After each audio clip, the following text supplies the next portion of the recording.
अंतर्गत वेळेवर दिल्या जाणाऱ्या विषयासाठी मी सादर आमंत्रित करते कल्याणीताई। आपण कल्याणीताईला विषय देऊया झाड।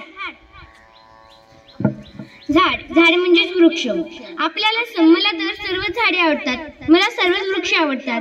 त्यामध्ये वेगवेगळे वृक्ष असतात, आंब्याचे म्हणजे बदामाचे असे वेगवेगळे वृक्ष असतात म्हणजे झाडे असतात आणि ते प्रत्येक झाड आपल्याला ऑक्सिजन देतात आणि त्यामुळे आज आपण जिवंत आहोत। आपल्याला प्रत्येक सेकंदाला ऑक्सिजन लागतो आणि आपण ऑक्सिजन घेतो।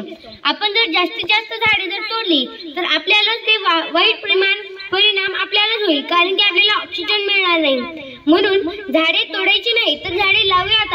आपण जास्त आपल्या आजूबाजूला जास्त झाडे लावूयात, घनदाट जंगल करूयात। आपली ताई एक मोठी ताई ग्रेटा थनबर्ग तापमानवाढीसाठी ती त्यांच्या देशात लढते, ही केवढी लाजिरवाणी गोष्ट आहे। आणि तिने जर आंदोलन केले तर आपण आपल्या गावामध्येच आंदोलन छोटंसं तरी करू, कारण की आपल्या गावातील माणसं फार झाडे तोडतात आणि त्यामुळे आपल्याला ऑक्सिजन मिळत नाही। आपण गावात आहोत म्हणून आपल्याला तरी मिळतं, पण आपण जर तसंच एखाद्या शहरात गेलो तर तिथे जर आपल्याला एक पण झाड दिसायला मिळणार नाही, कारण की तिथे फक्त सिमेंटाचं मैदानच आहे। तिथे मोठमोठ्या बिल्डिंग दवाखाना असं त्यांच्याकडे म्हणजे त्यांच्याकडे त्यांचं रुग्णालय आहे, स्वतःचं घर आहे, ते सर्व त्यांना पुरेसे आहे। पण त्यांना झाडं पण पाहिजेत, कारण की ज्या झाडांकडून त्यांना ऑक्सिजन मिळतं ते झाडं तिथे नाहीत तर त्यांचे ते मोठे शहर काय कामाचे। म्हणून मित्रांनो, आपण कुठे जरी गेलो ना तर आपण प्रत्येक सेकंदाला श्वास घेत असतो,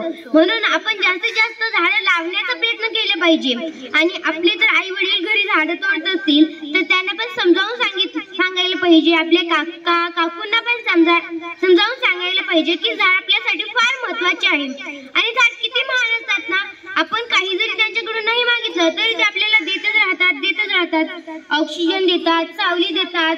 जर आंब्याचं झाड असेल तर तो आपल्याला खायला आंबा देतो, फुलांचे झाड असेल तर ते आपल्याला फुलं देतात आणि आपण त्याबद्दल त्यांना फक्त पाणी जरी दिलं तर तेही त्यांच्यासाठी पुरेसे असेल। ते म्हणत नाही, ते तक्रार नाही करत की तुम्ही मला पाणी देत नाही म्हणून मी तुम्हाला कशाला काय देऊ, ते निस्वार्थ आपल्याला देतच राहतात। म्हणून आपण पण झाडं लावली पाहिजे, त्या झाडांना पाणी दिलं पाहिजे आणि त्या झाडांची काळजी केली पाहिजे। धन्यवाद।